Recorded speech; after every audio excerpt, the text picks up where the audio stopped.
Selamat siang para netizen dimanapun kita berada, salam inspirasi bagi kita semua ya. Kita lihat saja ketika Anies Baswedan diwawancarai ya para media, ditanya masalah soal apakah Anies Baswedan kalau ditawari jabatan posisi menteri, apakah mau atau gimana? Jawaban Anies Baswedan mengatakan jangan berandai-andai. Semua keputusan itu tergantung kepada presiden terpilih di situ. Saya mengatakan tidak, saya mengatakan iya, itu kan menyalahi wewenang atau menyalahi dari sebuah etika ya sebuah presiden. Bagaimana kalau tidak ditawari? Nah, bagaimana kalau ditawari? Itu yang menjadi persoalan bagi Anies Baswedan. Jadi Anies Baswedan tidak menjawab, walaupun secara tidak langsung ya ditanyakan jika boleh lanjutkan perubahan, Anies terima tawaran menteri ya. Di situ jelas bahwa nuansa-nuansa Anies Baswedan tidak mau berandai-andai.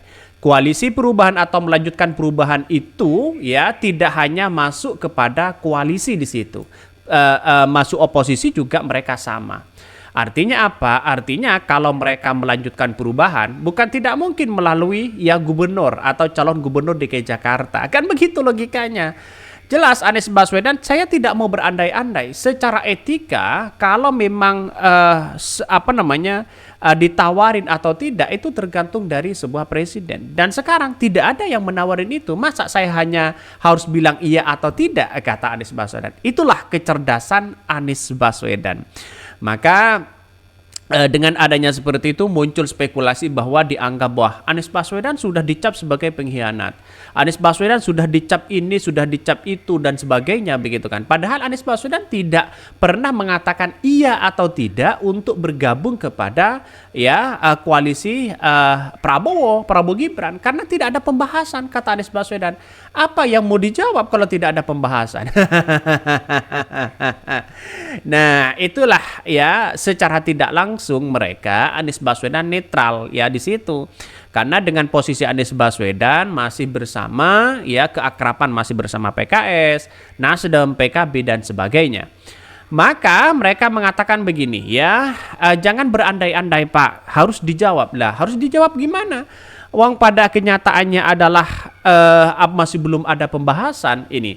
Bila pun Anies Baswedan jadi menteri paling ya tahan 3 bulan. Setelah itu diganti. Tujuannya untuk menghilangkan jejak prestasi Anies. Politik sekarang memang itu jatuhnya dengan cara politik.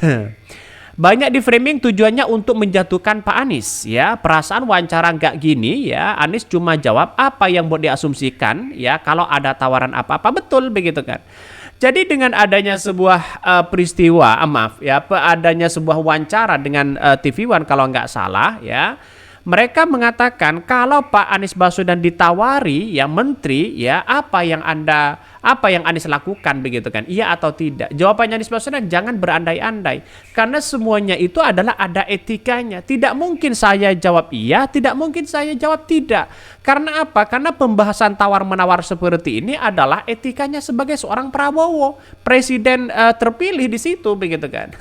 Jawaban Anies saat itu adalah mau dicoba dijebak begitu kan ya. Oleh oleh salah satu media untuk mengatakan iya dan untuk mengatakan tidak.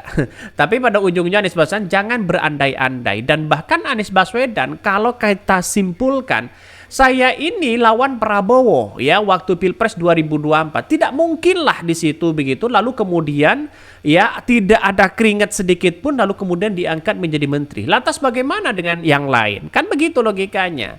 Bagi-bagi kue jabatan saja masih belum cukup di koalisi Prabowo.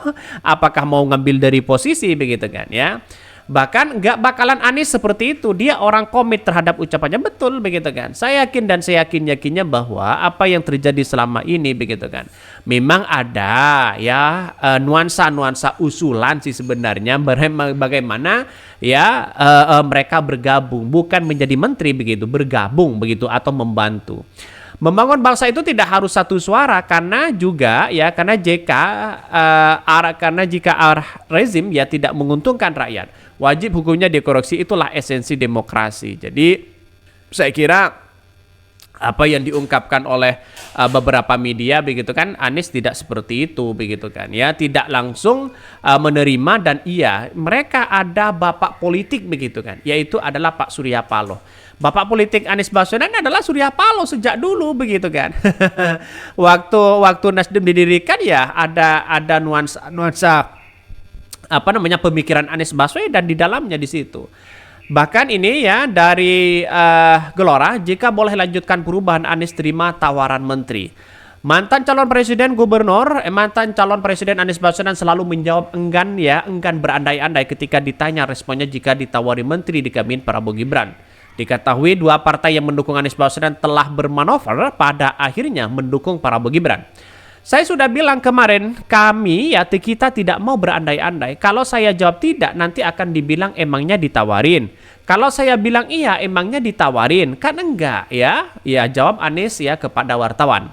Selain itu, Anies mengatakan dirinya akan menjalani saja apa yang ada. Namun jika diberi kesempatan untuk meneruskan gagasan perubahan, maka tawaran itu akan diambilnya.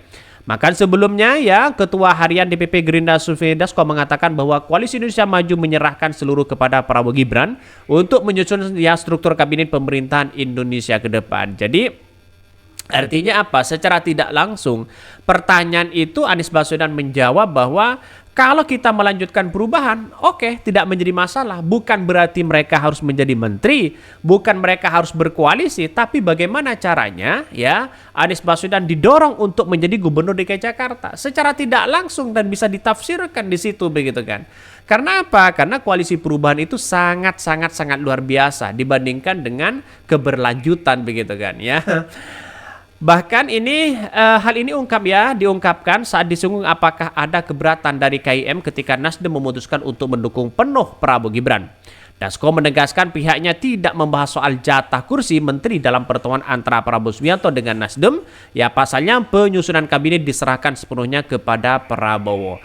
Artinya secara tidak langsung begitu kan ya, maka kalau Nasdem mereka ya dan PKB sudah bergabung, mereka partai-partai kecil ya di koalisi Prabowo ketar-ketir di situ begitu kan.